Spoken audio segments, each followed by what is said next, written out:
చూడండి, 100 గ్రాముల గుడ్డు తీసుకుంటే 100 శక్తి వస్తుంది.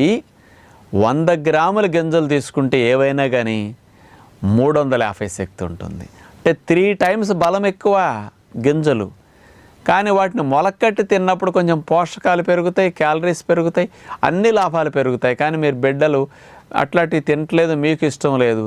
అంచేత గుడ్డు తినటం కంటే గుగ్గిళ్ళలాగా చేసుకు తింటే ఈజీగా తినేయచ్చు అనమాట. గుగ్గిళ్ళు చేయాలనుకోండి, మీరు రోజుకు ఒక రకం చేసుకోవచ్చు, లేకపోతే రోజుకు 2 రకాలు కలపచ్చు. పోరు కొట్టకూడదంటే రోజుకు ఒక వెరైటీ మంచిది మీకు. ఇప్పుడు ఈరోజు బొబ్బర్ల గుగ్గిళ్ళు చేశారనుకోండి, బొబ్బర్లను ఏం చేస్తారు అంటే అలసందలు అంటారు ఇంకొక పదం బొబ్బర్లకి. వీటిని 12 గంటలు నానపెట్టేసుకోండి.